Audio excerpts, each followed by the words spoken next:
things are starting to take a bit more shape when it comes to the Nintendo Switch 2 and the games that are going to come to this platform, as developers are starting to maneuver a bit and their plans for Nintendo's next generation system. So we're going to get into a bunch of massive updates for some big games that I know you guys are going to be excited to play. We're going to first start off with Capcom's Monster Hunter Wilds, and if that's going to be on the Nintendo Switch 2. In a recent interview with GameReactor, here's what Monster Hunter Wilds producer Ryozo Tsushimoto had to say about it potentially coming to Nintendo's system. Quote, "Of course, regarding Monster Hunter Wilds platforms, we don't have anything extra to announce beyond what's already out there. But we're also a bit in the same position as everyone else with Switch 2. It's such a new announcement, and we would need to take our time in the near future to know exactly the nature of the hardware and how we'll use it best. And that's something that's going to be in the future for us." So definitely more of a positive type of thing compared to even what we heard with Monster Hunter World compared to that coming to Nintendo Switch, and how they're like, yeah, we got some other stuff planned for it, which ultimately ended up being Monster Hunter Rise in 2021. So here's what I think. I think that Mr. Tsushimoto and Capcom know that the Nintendo Switch 2 is going to be a massive hit, especially in Japan. They have 10 million plus people that bought Monster Hunter Rise on the Nintendo Switch 1. So that system, there is a ton of customers and possibility on the Nintendo ecosystem. So there's absolutely something that they have planned. You also have to remember that he's definitely leaving out information in terms of the system. They are far more than just understanding or just getting to terms with the Nintendo Switch 2 hardware. Capcom actually originally helped Nintendo with the original Nintendo Switch hardware, saying, hey, we need more RAM for Monster Hunter Rise. So Capcom has been in the know when it comes to major third-party developers about the Nintendo Switch 2 for quite some time. But definitely the developers are obviously going to have to explore the hardware even more. But I don't believe for one second that they haven't already been probably a year or so deep into seeing how things work, adapting engines and things like that, because Capcom always has their hands when it comes to Nintendo hardware. They always are one of the first and biggest publishers out there that are putting out content. So I definitely think that he was leaving off a lot of different things. They're kind of playing a little bit coy overall when it comes down to it, just because Capcom and Nintendo have such a close relationship, especially I would say lately with the Nintendo Switch 1, and how yes, they were the ones that suggested the more RAM and Nintendo listened. I'm pretty sure they took a lot of comments from Capcom on what we should do with this hardware with the Nintendo Switch 2, with RAM counts, memory bandwidth, and other things, because obviously they're going to want stuff like the new Resident Evil game, or they're going to want the Resident Evil games that couldn't be on the Nintendo Switch 1, had to be cloud versions, actually be native versions on the Switch 2. So I do think that this is definitely a possibility. There still is a possibility for a separate built Monster Hunter game to be a little bit different from Monster Hunter Wilds, or to be a lot bit different from Monster Hunter Wilds, I should say. But we're going to have to wait and see. I'm not sure if Capcom is willing to make that type of investment, considering where the hardware is. And you do have this game on Xbox Series S, so I do feel that they can definitely make an adapted version for the Nintendo Switch 2 based off of what we know so far. But we're going to have to wait and see on that. But I do believe that Monster Hunter Wilds, or some form of big Monster Hunter, will be coming to the Nintendo Switch 2, and we should hear about it, I would probably say, sometime in the next year or so. I think there'll be something. Nintendo's April 2nd Nintendo Switch 2 Direct should be very interesting. There should be a lot of different games there, and a variety of stuff that we just don't know about that's going to blow us away. But you know what else would also blow me away? If all the people that aren't subscribed and you're enjoying the content, to hit that subscribe button and help us get to our next milestone. So go ahead and hit that subscribe button, hit that like button, and click that notification bell. I would really appreciate it, and it does help out the show. Now let's go ahead and jump right into the next topic here, and that's more Capcom goodness, more Nintendo Switch 2 potential goodness as well, because Okami 2 is being developed using an engine that we all kind of know and love. I think most people probably like it. So IGN recently spoke with Okami 2's support developer, Machine Head Works, Mr. Sakata, and he talked about what they're going to be doing with Okami 2. Now, this game is highly anticipated. It's been a long time coming, decades in the making overall, so I wanted to go over what he had to say. This game is a co-development with the original developers, a lot of the original developers, in addition to Mr. Hideki Kamiya, the creator of Okami, with his studio Clover. So it's a pretty cool collaboration going on, and really exciting for fans out there. So let's get into what he had to say. Quote, the way Machine Head Works is involved now, working together with Capcom and Clovers, is that, of course, we have Capcom as the major IP holder of Okami, deciding the major direction of the games, and we have Clovers as this development lead for this project.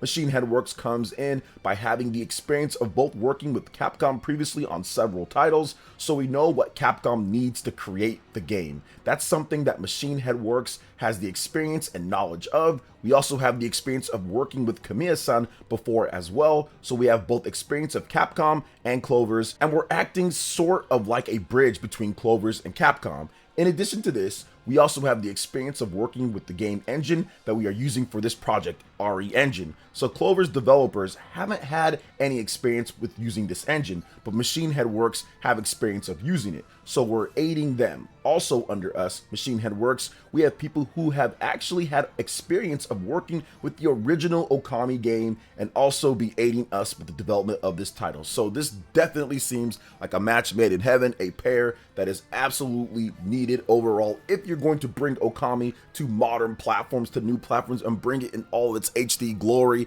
and not based off the PS2, and actually make something awesome and incredible for fans out there. And I feel that this game is absolutely going to be a Nintendo Switch 2 title, because there's a couple different things here. Hideki Kamiya has talked multiple times about the Nintendo Switch 2 overall, saying that he wants a virtual console for it, saying that people messed up the reveal and they should all go, whatever. He said a lot of negative things about people who were ruining things overall, the leakers and all of that. So there was so much interesting things overall that he said, just little bits and pieces. So clearly he's interested in this, and I would think that if you look at Okami, the original game, and its sequel or its next game, everything's been on Nintendo platforms. Between the Wii, the Nintendo DS, and of course the Nintendo Switch, it's the only one in terms of Microsoft, Sony, Nintendo that actually have all the Okami games. So I do feel that Okami 2 is definitely going to be a Nintendo Switch 2 title overall, and we should see that RE engine. I think it's going to look beautiful. Some people were asking about if that engine is something that can produce the type of visuals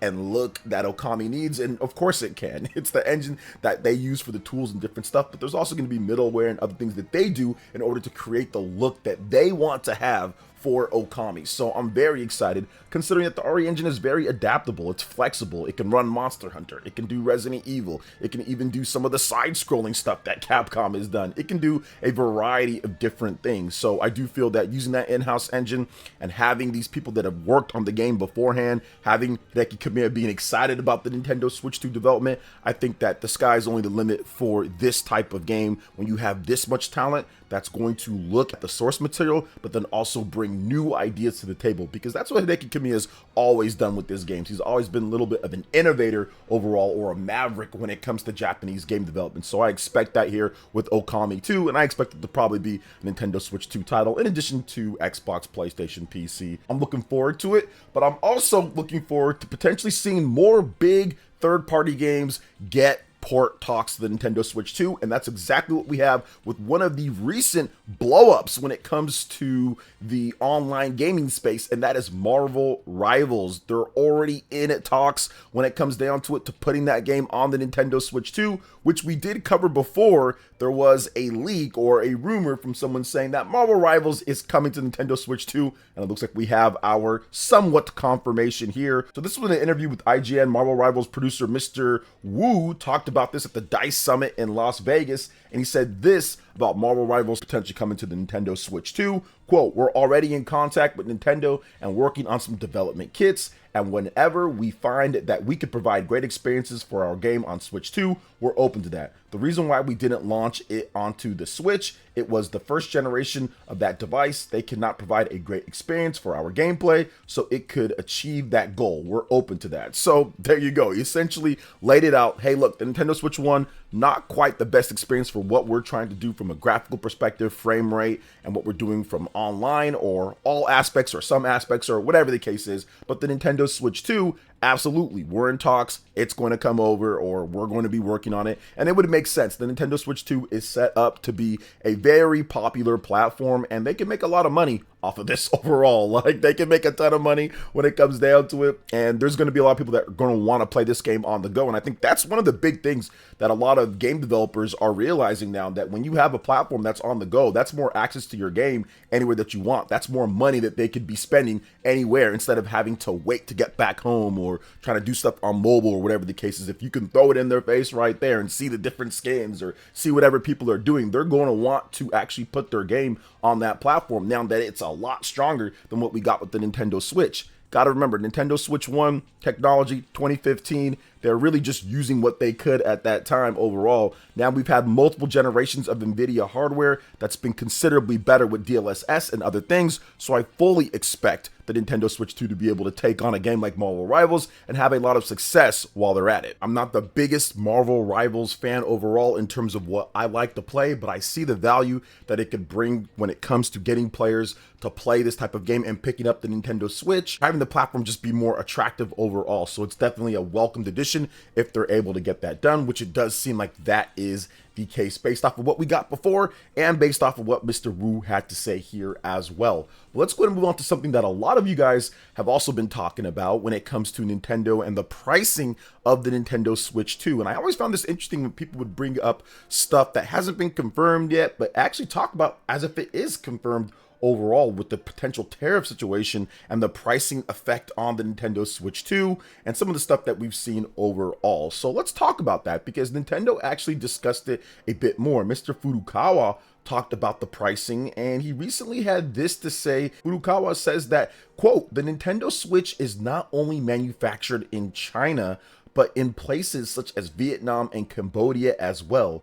We are predicting various geopolitical risks and establishing ways to respond." Now, that was in response to people saying that there's going to be tariffs levied on China, so that's going to balloon or inflate the price of the Nintendo Switch 2. But of course, these people didn't realize that Nintendo Switch 1 already isn't just produced in just China, it's produced in other places as well. So there's a lot of people that are talking about potential tariffs and pricing and manufacturing, and they don't even know exactly where even the Switch 1 was being produced overall, if they felt that everything was just coming from China, because that's been the case for quite some time, that Nintendo has produced it in different countries, or in more like those countries. So I do think that Nintendo's obviously going to look at the landscape, going to look at what's going to be best for them overall with manufacturing and pricing and all of that. So I'm still pretty much, I would say, steadfast on the thought process that the Nintendo Switch 2 is going to cost $399.99. I think that that is pretty much the sweet spot overall.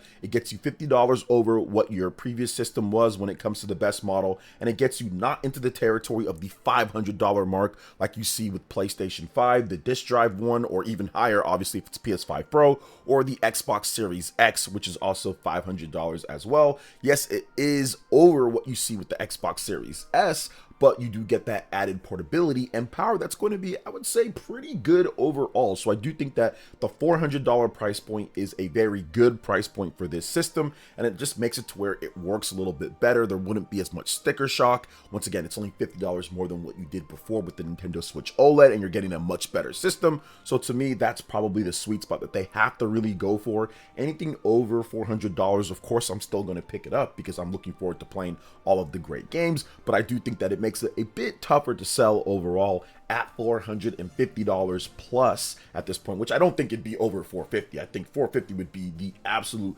maximum unless something crazy happened with tariffs, which I don't think that's going to be the case. I think Nintendo will fight tooth and nail to make sure that they're not going through places to where the taxes or tariffs are going to levy heavy, I would say, problems for their business going forward. So I see them actually making those adjustments, or already continuing to do the adjustments like Mr. Furukawa said. This dude's pretty shrewd, and I know he's probably been thinking about this well before anybody else even talked about it. That's the funny thing, that he's probably been thinking multiple steps ahead, because that's just how Furukawa is. That's just kind of how Furukawa's presented himself the whole time that he's been running Nintendo when it comes to the investor meetings and how he answers questions and everything. He's always trying to think multiple steps ahead. So he's probably ahead of this before any people even started talking about this. He's probably been thinking about it for the last year or so. So what do you guys think overall when it comes to everything that we discussed with Capcom and the the games, Okami, Monster Hunter, Marvel Rivals, and more? Let me know in the comment section below. Alright guys, that wraps it up for this video here. Thank you so much for watching. I do appreciate it. Please make sure you hit that like button, subscribe if you're someone new, click that notification bell, and check out my other Nintendo Switch RPG videos and more right here on screen. Thanks for watching. We'll catch you guys for the next one. Peace.